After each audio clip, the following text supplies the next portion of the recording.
Detrás de la casa de Gould había un campo de fútbol. Solo jugaban niños. Los mayores estaban en el banquillo gritando, o en la pequeña tribuna de madera, comiendo y gritando. Había césped por todas partes, incluso delante de las porterías y en el centro del campo. Era un hermoso campo de fútbol. Gould, Diesel y Pummerang permanecían horas mirando desde la ventana de la habitación. Miraban los partidos, los entrenamientos, todo lo que podía mirarse. Gould tomaba apuntes. Tenía una teoría al respecto. Estaba convencido de que a cada una de las posiciones de juego le correspondía un perfil morfológico y psicológico preciso. Podía reconocer a un delantero antes de que se cambiara y se pusiera la camiseta con el número 9. Su especialidad era la lectura de la fotografía de los equipos. Las estudiaba un poco y después sabía decir en qué posición jugaba el de bigote y quién era el extremo derecho. Tenía un porcentaje de errores del 28%.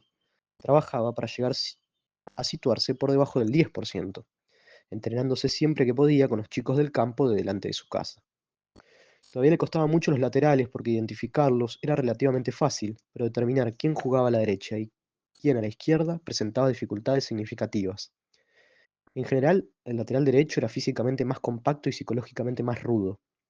Tenía un enfoque racional de las cosas y procedía según deducciones lógicas, generalmente carente de variaciones imaginativas. Se subía los calcetines cuando se le caían y rara vez escupía al suelo. El lateral izquierdo, en cambio, tendía a asumir riesgos de su antagonista directo, el extremo derecho. Notable individuo de carácter, imprevisible, con marcadas tendencias anárquicas y notorias fragilidades mentales.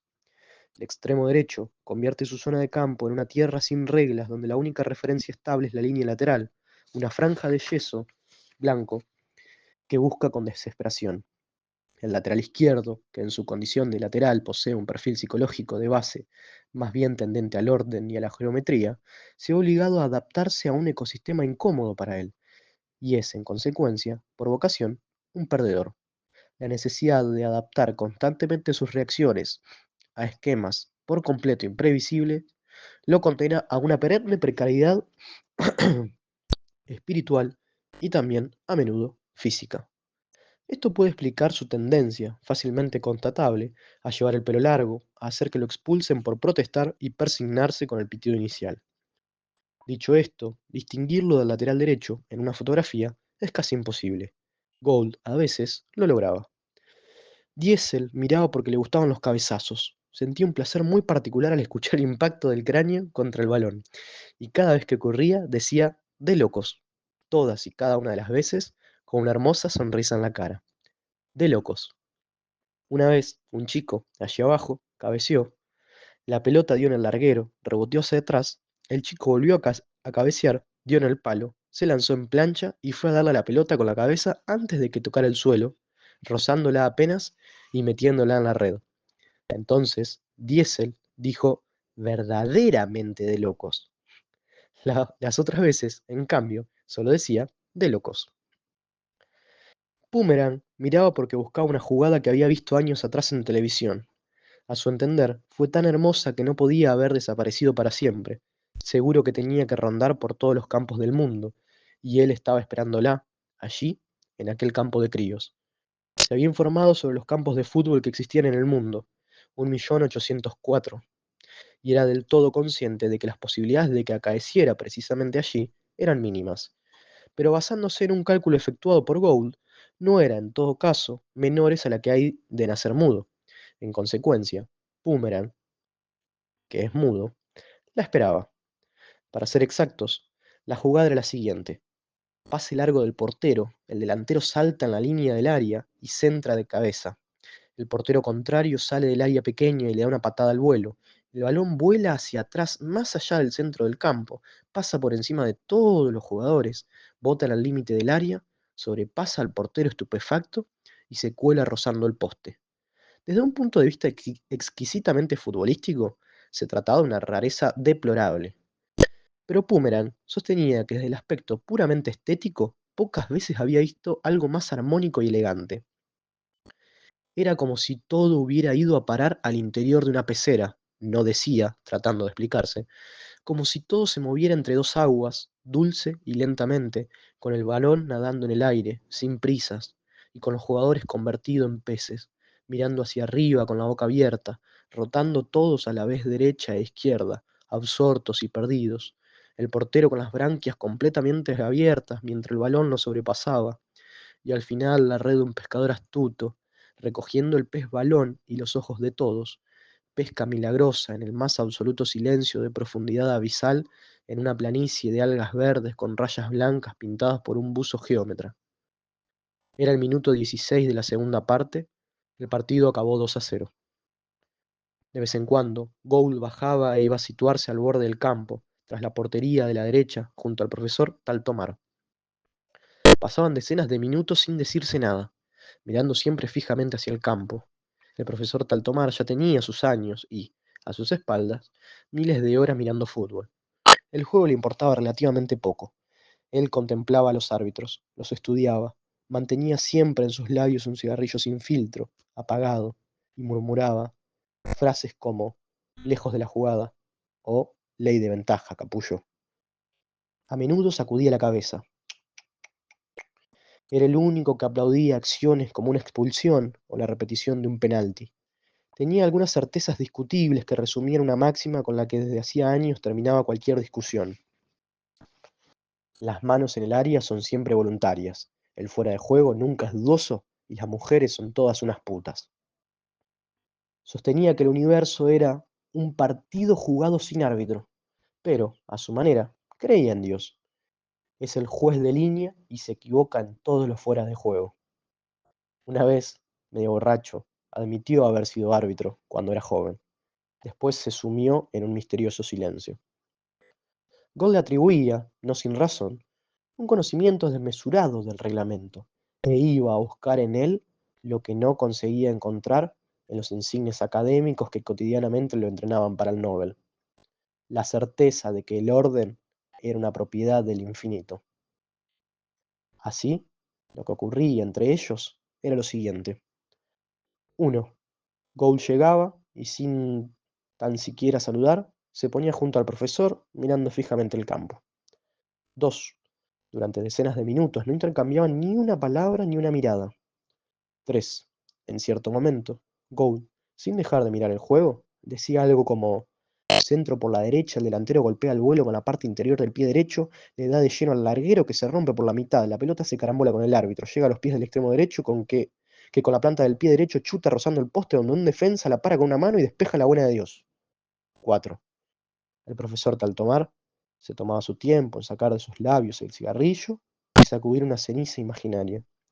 Después, escupía al suelo alguna hebra de tabaco y murmuraba quedo. Partido suspendido hasta arreglar al larguero, con la consiguiente reclamación al club local por falta de mantenimiento del terreno de juego. Al reiniciarse el partido, penalti contra el equipo visitante y tarjeta roja para el defensa. Un partido de suspensión, si no hay recurso. 5. Durante un rato seguían, sin comentarios, mirando el terreno de juego. 6. En cierto momento, Gould se marchaba de allí diciendo gracias, profesor. 7. El profesor Taltomar murmuraba, sin darse la vuelta, cuídate, chaval. Ocurría más o menos una vez por semana. A Gould le gustaba mucho. Los chicos necesitan certidumbres. Una última cosa importante sucedía en aquel campo. De vez en cuando, mientras Gould estaba con el profesor, ocurría que un balón salía rodando hacia afuera, hacia donde ellos estaban. A veces pasaba junto a su lado y se detenía unos metros más allá. Entonces el portero daba algunos pasos hacia ellos y gritaba ¡La pelota! El profesor Taltomar no movía ni un músculo. Gould miraba el balón, miraba al portero y después se quedaba inmóvil. ¡La pelota! Por favor. Turbado, acababa mirando al vacío, delante de sí, quedándose inmóvil. No estoy llorando. Sí, está llorando. No es verdad. Era una especie de lacerante, dolorosa maravilla. No sé si se hace una idea, coronel. Es algo así como cuando mirás los trencitos eléctricos, sobre todo si está la maqueta, con la estación y los túneles, las vacas en el prado y las lucecitas escondidas a ambos lados de los pasos a nivel. También ocurre ahí. O bien cuando se ven los dibujitos animados, la casa de los ratoncitos, con las cajas de cerillas haciendo de camas, y el cuadro del ratón abuelo en la pared, la estantería, y una cuchara que hace de mecedora. Sientes una especie de consolación dentro de ti, casi una revelación, que te abre el alma de par en par, por decirlo de algún modo, pero simultáneamente una especie de punzada, la sensación de una pérdida irremediable y definitiva, una dulce catástrofe. Creo que tiene que ver con el hecho de estar siempre fuera en esos momentos, siempre estás ahí mirándolo desde fuera. No puedes entrar en el trencito, eso es lo que ocurre, y la casa de los ratones permanece ahí, en la televisión, y tú estás irremediablemente delante, la mirás y eso es lo único que puedes hacer. También aquella casa ideal, aquel día, podías entrar en ella si lo deseabas, hacía un rato de cola y podías entrar para visitar el interior, pero si lo hacías, no era lo mismo. Había un montón de cosas interesantes, era curioso, hasta podías tocar las figuras de adorno, pero ya no existía aquella maravilla de cuando la habías visto desde afuera. Esa sensación ya no existía. Es algo raro. Cuando resulta que ves el lugar donde estarías salvado, siempre estás ahí mirándolo desde fuera. Nunca estás dentro. Es tu sitio, pero tú nunca estás ahí. Mi madre seguía preguntándome por qué estaba triste, y me habría gustado de explicar, perdón, y me habría gustado decirle que no estaba triste. Al contrario, habría querido explicarle que más bien era algo parecido a la felicidad, a la devastadora experiencia de haberla visto, de golpe, y en aquella casa idiota. Pero, ¿cómo hacerlo? Ni siquiera ahora sabría hacerlo. Es como para sentir vergüenza. Aquella era una estúpida casa ideal hecha a propósito para joderte. Todo aquello era un gran e idiota negocio de geómetras y albañiles, una solemne estafa, en pocas palabras. Por lo que sé, el arquitecto que la diseñó podía ser un perfecto imbécil, uno que a la hora de comer se iba a la salida de las escuelas para restregarse contra las chiquillas y susurrarles chúpame la polla y cosas por el estilo. No sé. Por otro lado, no sé si usted también se habrá dado cuenta, por regla general, cuando algo te golpea como una revelación, puedes apostar a que será algo falso, es decir, algo que no es de verdad. Tome el ejemplo del trencito. Puede usted estar durante horas contemplando una estación de verdad y no pasa nada. Pero, luego, basta una ojeada a un trencito y ¡zas! Se desencadena esa bendición. No tiene sentido, pero es así, irremediablemente. Y a veces, cuanto más idiota es lo que te sorprende, más prendado te quedas con esa maravilla, como si hiciera falta cierta dosis de impostura, de deliberada impostura, para obtener todo eso, como si hiciera falta que todo fuera falso, o por lo menos un poco, para lograr, después, convertirse en algo parecido a una revelación. Incluso con los libros, o con las películas, ocurre lo mismo. No existe nada más falso que eso, y si usted va a ver quién está detrás, puede apostar a que solo encontrará grandísimos hijos de puta. Pero mientras tanto, ves en su interior esas cosas con las que sueñas cuando vas por la calle, y que en la vida verdadera nunca encontrarás. La vida verdadera nunca habla, es solo un juego de habilidad, algo que ganas o pierdes, te hacen jugar para distraerte, así no piensas en ello. Mi madre también utilizó ese truco aquel día. Como no paraba de lloriquear, me arrastró hasta una máquina llena de luces y de rótulos. Una máquina bonita, parecía un tragaperras o algo por el estilo. La había montado una empresa que elaboraba margarina. La habían estudiado bien, no hay queja. El juego consistía en que habían colocado 6 galletas en un plato y unas estaban hechas con mantequilla y otras con margarina. Tú las probabas una a una y cada vez tenías que decir si eran de margarina o de mantequilla. En aquellos tiempos la margarina resultaba algo más bien exótico. No se tenía una idea clara de lo que era. Solo se pensaba que causaba menos problemas que la mantequilla y que, fundamentalmente, daba asco. Ese era el problema. Así que inventaron aquel aparato y el juego consistía en que cuando la galleta te parecía hecha con mantequilla, pulsabas el botón rojo. Y que en cambio, si te sabía a margarina, pulsabas el azul. Era divertido. Y dejé de llorar. De eso no hay duda. Paré de llorar. No es que hubiera cambiado nada dentro de mi cabeza. Seguía teniendo adherida aquella lacerante maravilla dolorosa. Y de hecho, nunca me libré de ella. Porque cuando un niño descubre que hay un lugar que es su lugar, cuando le haces ver un instante el destello de su casa y el sentido de una casa, y sobre todo la idea de que existe una casa, ya la has cagado para siempre, hasta el final. A partir de ese punto ya no hay retorno. Seguirás siendo uno que pasaba por allí por casualidad, con una lacerante maravilla dolorosa encima, y por tanto, siempre más alegre que los demás, y también más triste, con todas esas cosas, mientras deambulas por las que reír y llorar. En ese caso concreto, sin embargo, dejé de llorar. Funcionó. Comía galletas, pulsaba botones, encendía luces y ya no lloraba. Mi madre estaba contenta, pensaba que ya se me había pasado. Ella no podía comprenderlo, pero yo sí, lo comprendía todo perfectamente. Sabía que no había pasado nada, que ya nunca pasaría nada, pero mientras tanto ya no lloraba y jugaba con la mantequilla y la margarina. ¿Sabe cuántas veces después he vuelto a notar esa sensación? Me parece que no he hecho otra cosa desde entonces. Con la cabeza en otra parte, pulsando botones azules o rojos, tratando de adivinar, un juego de habilidad que hacen participar para distraerte.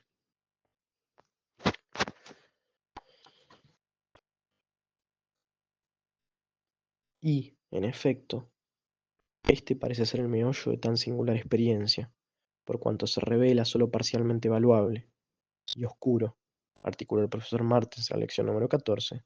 Tómese, por ejemplo, a un paciente que, sintonizando ordenadamente sus actos según un proyecto previo, puesto a punto por la mañana, pasea con una meta precisa por el carril bien delimitado e infalible de una calle de la ciudad.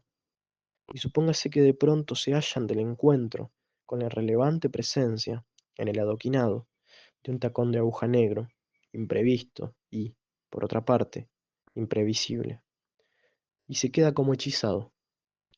Él solo presta atención, y no los otros miles de humanos que, con análogas disposiciones de ánimo y de conducta, han visto el tacón de aguja negro, pero que con preciso automatismo lo han relegado en el útil carril lateral de objetos curiosos, fundamentalmente no aptos para penetrar en el sistema de su atención, como por pragmática impostación del mismo. En cambio, nuestro hombre, sometido de repente a una cegadora epifanía, bloquea su camino espiritual y no, al ser irremediablemente sustraído a sí mismo por una imagen que se escucha como un reclamo que es imposible eludir, casi un canto capaz, en apariencia, de reverberar hasta el infinito. Eso es extraño, articula el profesor Martens en la lección número 14. Cuando, en el tropel de materiales que la percepción se encarga de trasladar de la experiencia hasta nosotros, un detalle, y sólo ese, aflora entre el magma de la totalidad y, escapando a todo control, llega a herir la superficie de nuestra automática ausencia de atención, generalmente, generalmente, no hay razón para que instantes como ese acaezcan, y, sin embargo, acaecen, encendiendo repentinamente en nosotros una emoción inusitada. Son como promesas, como destellos de promesas. Prometen mundos.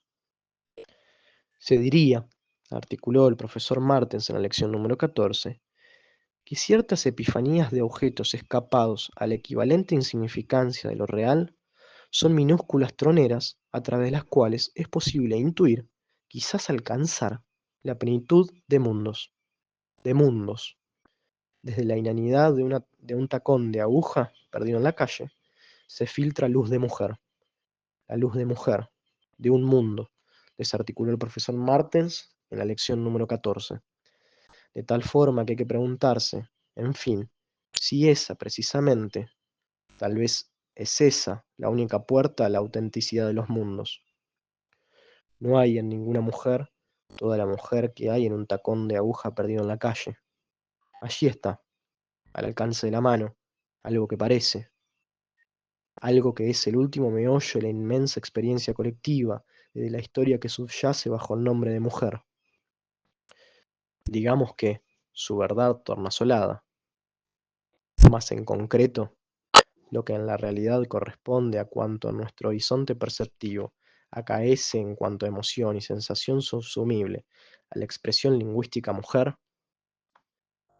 no hay en ninguna mujer toda la mujer que hay en un tacón de aguja perdido en la calle, Y si, si esto es cierto, la autenticidad sería entonces una metrópoli subterránea, perceptible por el desarrollo de troneras minúsculas que la anuncian, objetos luminiscencias tallados en la superficie blindada de lo real, llamaradas que son anunciación y atajo, señal y puerta. Ángeles, desarticuló el profesor Martens en su lección número 14, añadiendo que nadie me venga ahora con la Magdalena de Proust, que nadie me venga ahora con la Magdalena de Proust. Lo hemos encadenado a esa imagen obscenamente doméstica, burguesa, hogareña. Se ha neutralizado en ella el ardor de las verdaderas troneras, reducidas a fenómenos insignificantes en sí mismos de memoria involuntaria y, quién sabrá por qué, reveladora.